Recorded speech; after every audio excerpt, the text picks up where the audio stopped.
behind it than the two speeches that you just heard. I'll just give you some plain, simple advice that I think is useful for your company that you're going to go back after you digested what they've talked about and built. So I came to Silicon Valley in 1999. I was basically an illegal immigrant. I was here on a tourist visa. I started working for a company. We raised $25 million on a PowerPoint presentation. And I really thought that Mike teed this up perfectly for me because he was talking about 1999, 2000, the big change and all of that. The $25 million we raised, we actually spent $5 million right away sending it to Sun Microsystems for servers. And then we had like a grand plan to take over the world. Didn't work out quite as planned. But it was good that it didn't work out because in 2002, I started working for what was then a small company that didn't make any money with a funny logo that most people considered a kids search engine because of the funny logo, and that was Google. And at the time, I didn't realize that I was going in for a ride that would certainly change my career, that certainly would change many things that have happened in Silicon Valley. Matter of fact, many of the things that we talk about today, about innovation, about lean startups, about A/B testing, about all these things were things that Google did. We just had no idea we're doing it. Absolutely no idea we're doing it. We just made it up as we went. We built a company one day at a time. Looking 10 years back, some things worked out really well. And throughout the time, I kept a little book. Actually, I have a little book that I kept that is actually a Google book in red where I put my notes in, things that I just thought were really interesting. And I had a pretty cool job at Google because the last 3 years I worked there, I worked as an evangelist, a Google evangelist. And I got to speak to a lot of people in Google, talked to a lot of people about Google, and got a really unique insight of what Google was doing and how it was doing it. I started out being a product manager, sending a lot of products into Europe and other places, but my 20 minutes that I have won't be enough to talk all about this. So what I'm going to do is talk about 7 things that I think Google did right, and every startup should emulate.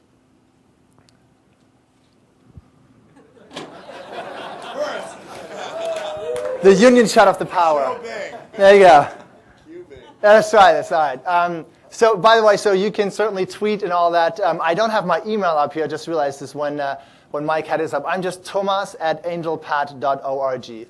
Just briefly, I left Google in 2009 to start being just an individual angel investor. Eventually got really bored of just writing checks and meeting people in coffee shops and wanted to be very involved in building companies. And that's why I started AngelPad. AngelPad is, just very briefly, a startup accelerator. We select about 12 companies from a couple thousand applications twice a year.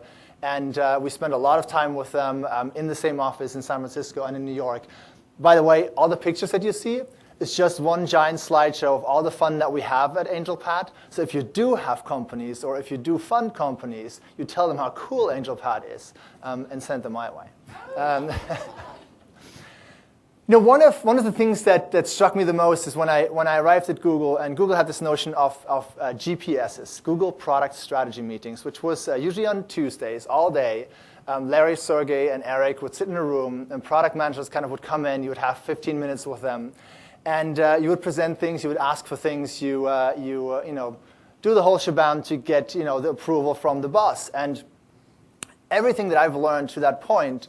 And remember, I was educated in Europe, so there's even more restrictions to what you're supposed to do or not do than here, was that you had to argue why you would do certain things. You'd come in and say, I want to do this because of this, this, this, and this. And when I got to Google, the only question I always got was, why not? So we'd say things like, oh, we're going to launch in 6 countries in the next 6 months. And Larry would say, why not all of Europe? I can't do his accent, actually. Not that he has an accent so much than just a bizarre voice, which we now know why. Back then, we didn't know that he had actually a problem with his voice.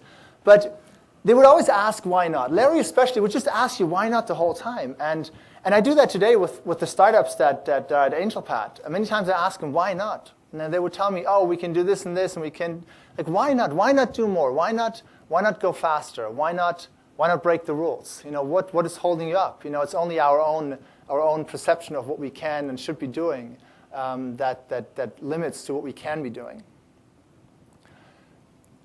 One really important part about Google was that we would not have opinions in meetings. You couldn't go into a meeting and say, I think we should do this, I think we should do that.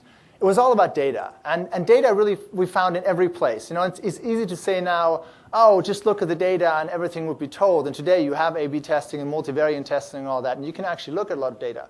But it doesn't take a lot of data points to actually get to an answer. But if you have no data whatsoever, you just have opinions. And if you just have opinions, you usually get in arguments with people over your opinion, and then the loudest voice wins. At Google, we would always look at data. And I think every decision that a company should be making should be made on data, at least attempt to make it with data.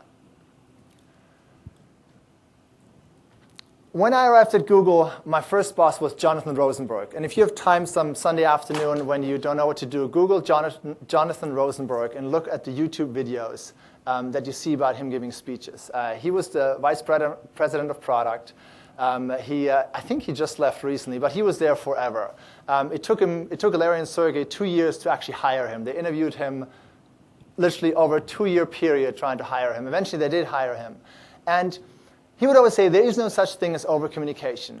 The first day I arrived at Google, I went to him and said, what should I do? And he said, go read the intranet. Google had an intranet called MoMA. No one really knows why it was called MoMA, but it was called MoMA after the Museum of Modern Art. Why? No one knows.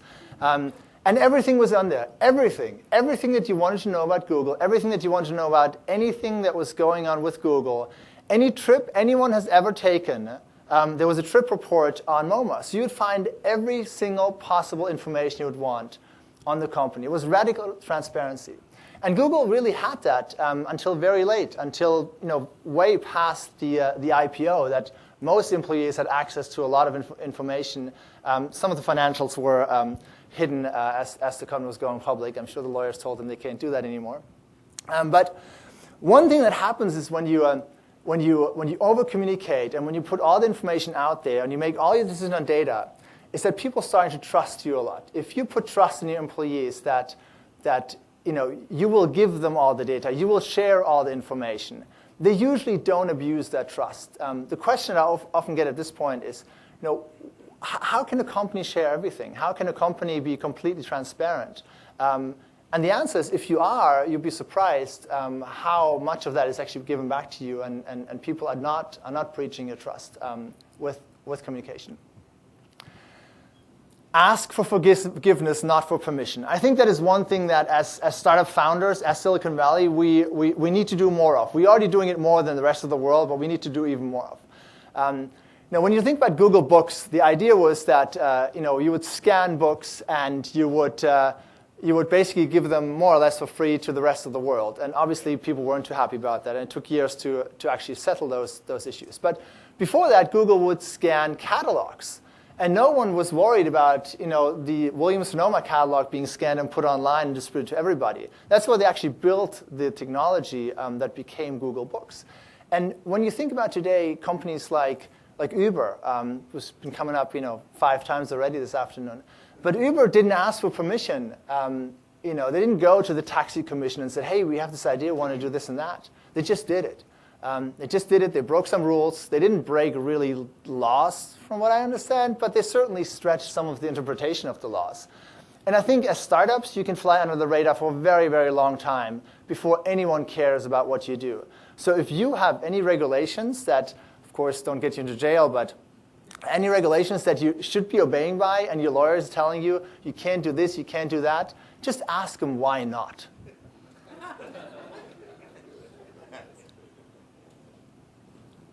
One of the key components, I think, for Google's success was hiring. Hiring great people and really building a culture early on. And one thing as company founders or as investors in companies, I think there is no more important thing you can do in the first couple of years for your company of building a culture that lasts, building a culture that you set the tone for, that the early employees set the tone for, and that really helps everybody in the company to understand how everything works. And this culture evolves over time. But one of the most important parts is not to hire for jobs. if you hire people and just fill slots, you will guarantee to make mistakes in an early stage startup. Because one thing that is the only constant technology is that there will be change. And if you hire somebody to be a UX designer and a UX designer alone, that person might actually not have a job 3 or 6 months out. In the same way that you might have some specialists around some technology or someone that is just doing one thing really well, but they actually won't be that useful for you as a startup. So hire for the company. Put out a list of things that people should have characteristics that you want to have in your company rather than skills. It's very easy to check box and say, oh, it has to be a specialist in Hadoop, and it has to do this, and it has to have a work permit in the US, and cost not more than $100,000. Those are very, very easy things to hire for. What's really difficult is to define what your company is and make a list of 5 or 10 things to say, at Google we said, we want to hire people that solve problems, right? When you start putting things like that out, you start to interview them very, very differently, because all of a sudden you screen for not if they can program a database, but do they solve problems in the way that will come up. We actually had something at Google that said, we hire people like us, people that we like. That was a big important part, that we actually became quite homogeneous. Google was quite diverse, but certainly not as diverse as Mitch would have ever wanted. But a big part of Google's hiring early on was to hire people that we liked, and oftentimes it's people that are like us that we like. Give people a license to dream. This is probably one of my favorite things that Google has done. Google never said, oh, you can do this and you can do that. But Google allowed every engineer to work 20% of his or her time on things that they wanted to work on. Now, this has been talked about a lot and I think misreported many, many ways, because it wasn't that you could just say every Friday, hey, I'm going to take off and work on something I like, flying my model airplane.